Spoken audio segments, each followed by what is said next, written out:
السلام علیکم۔ آج ہم ایک بہت اہم موضوع پر بات کریں گے، صبر اور استقامت۔ وعلیکم ہاں السلام۔ جی، اور خاص طور پہ حضرت مسیح موعود علیہ السلام اور خلفائے احمدیت کی رہنمائی میں یہ ساری ہدایات ہمیں مشعل راہ کی مختلف جلدوں میں ملتی ہیں۔ جی بالکل۔ مقصد یہی ہے کہ سمجھیں کہ ایمان کی مضبوطی اور زندگی کے چیلنجز، ان کا مقابلہ کرنے کے لیے یہ صفات کیوں اتنی ضروری ہیں۔ بالکل۔ اور یہ نقطہ اہم ہے کہ صبر اور استقامت کا مطلب صرف چپ کر کے تکلیف سہنا نہیں ہے۔ اچھا۔ جی، بلکہ یہ ایک آپ کہہ لیں فعال رویہ ہے، حق پر ڈٹے رہنا اور اللہ کی رضا کے لیے کوشش کرتے رہنا۔ صحیح۔ حضرت خلیفۃ المسیح رابع رحمہ اللہ نے مشعل راہ کی تیسری جلد میں ایک بڑی دلچسپ مثال دی ہے۔ جی۔ آپ نے فرمایا کہ عبادت کی جو روح ہے نا، وہ جماعت کی گاڑی کے لیے سمجھیں پیٹرول جیسی ہے۔ اچھا۔ اس کے بغیر وہ گاڑی آگے نہیں بڑھ سکتی، یعنی روحانیت کے بغیر جماعت کی ترقی ممکن نہیں۔ بہت خوبصورت مثال ہے، اور اسی بات کو حضرت خلیفۃ المسیح رابع رحمہ اللہ نے آگے بڑھایا ہے۔ اسی جلد میں فرمایا کہ اللہ کی محبت، اس کا عشق، وہ دین کی اصل جان ہے۔ اچھا، یعنی عبادت اگر ایندھن ہے تو محبت وہ چنگاری ہے جو اسے جلاتی ہے، ہمیں صبر، قربانی، ان سب کے لیے تیار کرتی ہے۔ اصل محرک وہی ہے۔ یہ بات تو بہت گہری ہے، لیکن صرف جذبہ تو کافی نہیں ہوتا، عمل بھی چاہیے۔ بالکل۔ اسی تیسری جلد میں ہی حضرت خلیفۃ المسیح رابع رحمہ اللہ نے چھوٹی کوششوں پر بھی زور دیا ہے۔ جی ہاں۔ فرمایا کہ بھائی کوئی یہ نہیں کہتا کہ فوراً روز رائس بنا دو، کم از کم ایک ٹائر بنانا تو سیکھو۔ جی یعنی مسلسل کوشش چاہے چھوٹی ہو، وہ بہت ضروری ہے۔ بالکل، اور یہ چیز جو ہے نا ہمیں مایوسی سے بھی بچاتی ہے کہ بھئی فوراً بڑے نتیجے نہیں مل رہے۔ صحیح۔ اسی سلسلے میں حضرت مسیح موعود علیہ السلام کی وہ رہنمائی جو مشعل راہ جلد پنجم حصہ پنجم میں ہے، وہ یاد رکھنی چاہیے۔ جی۔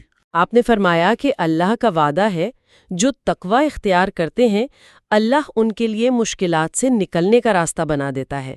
قرآن کریم کی آیت ہے نا، مَن یتق اللہ یجعل لہ مخرجا۔ جی، جو اللہ کا تقوی اختیار کرے گا، اللہ اس کے لیے کوئی راہ نجات پیدا کر دے گا۔ بالکل۔ تو مطلب یہ ہوا کہ اصل بھروسہ اللہ پر ہو، دعا کو ہتھیار بنائیں، دنیاوی سہاروں کے پیچھے بھاگنے کے بجائے اللہ سے مانگنا، یہی اصل صبر ہے۔ صحیح۔ اور یہ بات حضرت مسیح موعود علیہ السلام کے رسالہ الوصیت سے بھی ملتی ہے، جس کا حوالہ بھی مشعل راہ جلد پنجم حصہ پنجم میں ہے، کہ اللہ نے جماعت سے غلبے کا وعدہ کیا ہے۔ جی ہاں۔ لیکن وہ غلبہ تقوی اور ثابت قدمی اسی سے جڑا ہوا ہے۔ بالکل، اور یہ ثابت قدمی جو ہے یہ صرف ہم تک ہی نہیں رہنی چاہیے۔ اچھا۔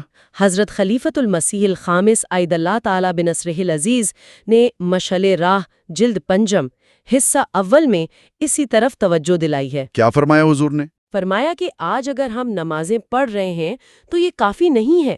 جب تک ہماری آنے والی نسلیں بھی دین پر قائم نہیں ہوں گی تو مستقبل کی کوئی ضمانت نہیں، یعنی نسلوں کی تربیت میں بھی استقامت چاہیے۔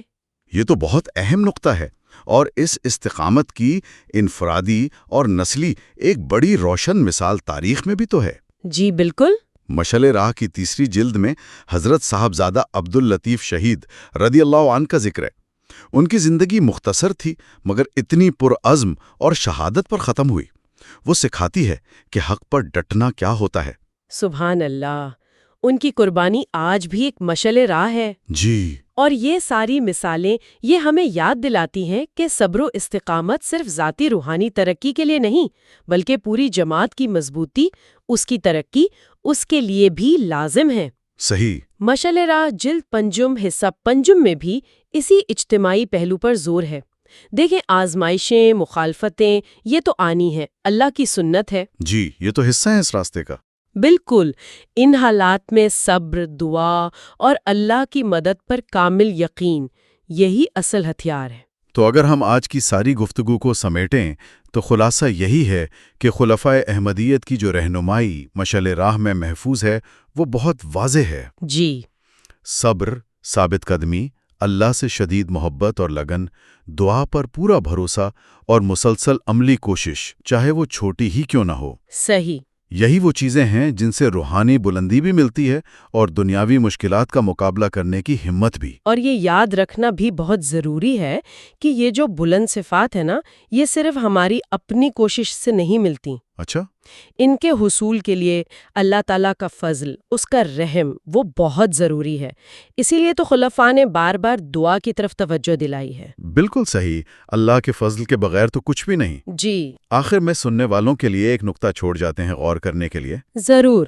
اپنی زندگی کو دیکھیں، کون سا ایسا پہلو ہے جہاں آپ کو لگتا ہے کہ شاید تھوڑے اور صبر کی یا تھوڑی اور استقامت کی ضرورت ہے؟